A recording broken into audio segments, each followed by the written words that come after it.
मैं जा रहा हूँ इस्लामाबाद। जी हाँ, मैं जापान का वीज़ा अप्लाई करने जा रहा हूँ। करीन क्यास भी है और उम्मीद वासिक भी है कि मुझे जापान का वीज़ा मिल जाएगा, और मुझे रिजेक्ट करना होता तो वो आज कर देते, लेकिन नेक्स्ट वीक में या 2-4 दिन में मैं फिर आऊँगा जापान एम्बेसी और वीज़ा अप्लाई करूँगा। रबात का इलाका, ये ज़रा जीटी रोड दिखाइएगा। ये देखिए कितना खूबसूरत जीटी रोड है, और जीटी रोड पर इस वक्त शाम का मंज़र, दूर उफ़क़ के उस पार डूबता हुआ सूरज और लाहौर की तरफ गामजन मैं। अस्सलाम वालेकुम मेरे अजीज़ों क़ारिब, मेरे अजीज़ों, मैं इफ्तिखार प्यारे पाकिस्तान के सिटी ऑफ लव लाहौर से इस वक्त मौजूद हूँ कलर कहार। और कलर कहार की पहाड़ियाँ भी मेरे पीछे आप देख रहे हैं, बड़ी खूबसूरत पहाड़ियाँ हैं। सुबह सुबह का वक्त है, सूरज निकलने वाला है और मैं जा रहा हूँ इस्लामाबाद। जी हाँ, मैं जापान का वीज़ा अप्लाई करने जा रहा हूँ। और रात को 3 बजे, तकरीबन 2:45 बजे घर लाहौर से चला था, लेकिन क्योंकि नींद आ रही थी और नींद के अंदर ड्राइव नहीं कर सकता था, इसलिए जगह जगह पर गाड़ी खड़ी कर रहा था ताकि आंखें खुलें। लेकिन जो ही रोशनी हुई है, आंखें खुल गई हैं। तो मैं जा रहा हूँ जापान का वीज़ा अप्लाई करने के लिए। क्या क्या होगा वहाँ, वीज़ा मिलेगा नहीं मिलेगा, ये मैं आपको ज़रूर बताऊँगा। लेकिन अभी आपको बता दूँ कि मेरे एक फ़ैन है जापान में, उन्होंने मुझे स्पॉन्सर भेजा है, अपने बिज़नेस के डॉक्यूमेंट्स भेजे हैं और बैंक स्टेटमेंट भेजी है। बाकी एडिशनल डॉक्यूमेंट्स अपने भी मैंने लगाए हैं और बैंक स्टेटमेंट भी मैंने लगाई है, टैक्स के डॉक्यूमेंट्स भी लगाए हैं और एक फॉर्म भी फिल किया है। लेकिन इसके साथ एक कवरिंग लेटर भी है। मेरे वीज़ा गाइड ने वो लेटर भी मुझे लिख कर दिया है। तो मैं जा रहा हूँ इस्लामाबाद की तरफ और 9 बजे का टाइम है। यकीनन आधा घंटा लेट हो जाऊँगा, जितना टाइम हो चुका है। लेकिन वीज़ा लगेगा या नहीं लगेगा ये मैं आपको ज़रूर बताऊंगा। तो चलते हैं इस्लामाबाद और देखते हैं कि क्या जापान की एम्बेसी इफ्तिखार रफ़ी को वीज़ा देगी नहीं देगी। अगर वीज़ा दिया तब भी मैं आपको बताऊंगा, और अगर मुझे वीज़ा ना मिला तब भी मैं आपको मुतला ज़रूर करूँगा। आए चलते हैं इस्लामाबाद की तरफ। ये मोटरवे है, इस पर जो आपको धुंध नज़र आ रही है और रोड नज़र नहीं आ रहा, इसकी वजह धुंध नहीं है बल्कि ये कलर कहार से आगे का इलाका है और 2 पहाड़ों के दरमियान की गोदी है, इसलिए काले गहरे बादल नीचे उतर आए हैं। जी हाँ, ये बादल हैं दोस्तों जो हमारी तफरीह तबाह के लिए सड़क पर आ गए हैं, और यही मेरे मालिक की कुदरत है। ये पहाड़, ये चाँद, सूरज, बादल, हवा, रोशनी, ये सब अल्लाह ताला की बनाई हुई वो नवाजिशात हैं जो वो हम बंदों पर निछावर कर चुका है।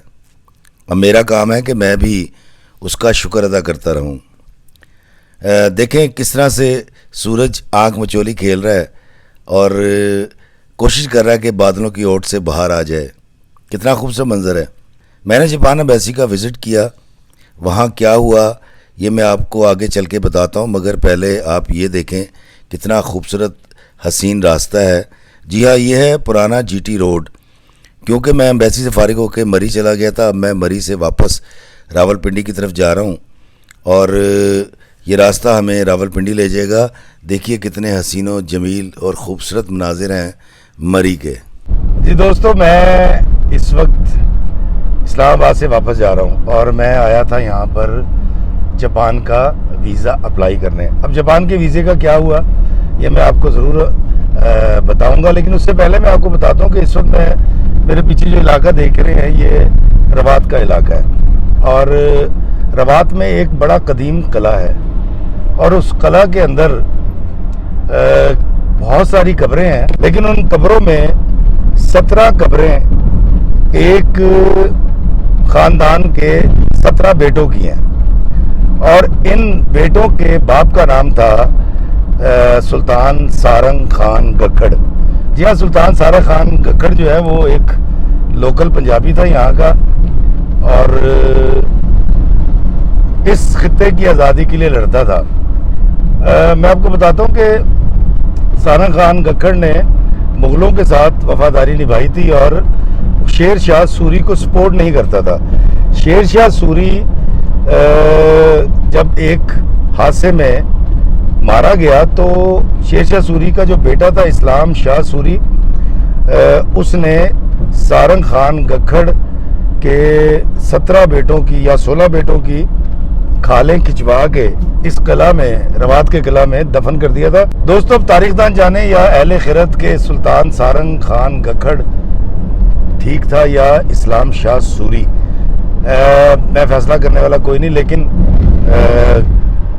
वो कब्रें यहाँ पर मौजूद हैं। आप जब भी यहाँ से गुजरें, लाहौर से इस्लामाबाद जाएं या इस्लामाबाद से लाहौर की तरफ आएँ, तो वो कब्रें आप देख भी सकते हैं। बिल्कुल एक फरलांग पर जीटी रोड से ये किला आज भी मौजूद है, जहाँ पर उन साना खान गखड़ के उन बच्चों की कब्रें हैं। साना खान गखड़ भी इसी कला में दफन है। तो इस पंजाब की हमारी धरती ने या हिंदुस्तान की ज़मीन ने कितना कुछ देखा। उनमें से एक छोटा सा वाक़या, क्योंकि मैं यहाँ से गुजर रहा हूँ, मेरे पीछे ये सारा इलाका रवात का इलाका, तो मैं बड़ी स्पीड से इस वक्त जीटी रोड पे गाड़ी चला रहा हूँ। और जीटी रोड से इसलिए जा रहा हूँ कि मैं रात को 2:30-3 बजे लाहौर से निकला था, कल का जागा हुआ हूँ। सुबह एम्बेसी पहुँचा, वीज़ा अप्लाई किया और अब मैं शाम होने वाली है, लाहौर की तरफ वापस जा रहा हूँ। तो मैं जब भी इस्लामाबाद आता हूँ मोटरवे से, तो वापस मैं हमेशा जीटी रोड से इसलिए जाता हूँ कि झटके चुटके बजते रहते हैं, कटा कुटा बजते हैं, नींदर नहीं आती। अब मैं आता हूँ वीज़ा की तरफ। जी हाँ, जापान का वीज़ा मैं अप्लाई करने गया, उन्होंने मुझे रिजेक्ट नहीं किया। उन्होंने मुझसे कुछ डॉक्यूमेंट्स मांगे। अब वो डॉक्यूमेंट्स क्या है मैं आपको बता देता हूँ। पहली बात ये कि मुझे आया था इनविटेशन, गारंटी लेटर आया था, और मेरे जो स्पॉन्सर हैं उन्होंने मुझे अपने बिज़नेस के और अकाउंट्स की डिटेल तो भेज दी थी, लेकिन एक इनविटेशन भी होता है जो मुझे एम्बेसी वालों ने बताया। वो इनविटेशन चाहिए जो कि वहाँ के किसी जापान के किसी सरकारी इदारे से अटेस्टेड होगा। नंबर 2, मैं प्रीवियस पासपोर्ट नहीं लेकर गया था, तो प्रीवियस पासपोर्ट जब भी आप जापान के लिए आएँ ज़रूर लेकर आइएगा, पहला सवाल ये करते हैं। और तीसरी बात मैं आपको बताता हूँ कि मैंने इसके साथ अपना जो प्लान है कि मैं वहाँ जापान में कहाँ कहाँ ट्रैवल करूँगा वो भी नहीं लगाया था, तो वो भी मैं इसके साथ लगाऊंगा।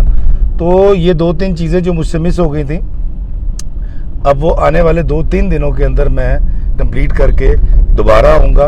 यहाँ पर जो लोग थे उन्होंने मुझे बताया कि अगर उन्हें रिजेक्ट करना होता तो वो रिजेक्ट कर देते, लेकिन अगर उन्होंने डॉक्यूमेंट्स मांगे हैं तो इसका मतलब ये है कि वो आपको वीज़ा देना चाहते हैं। तो दोस्तों, अभी तक की कहानी मैंने आपको सुना दी। अब वीज़ा मिलेगा नहीं मिलेगा ये अगले एपिसोड में मैं आपको बताऊंगा, थोड़ा सा सस्पेंस रहना चाहिए।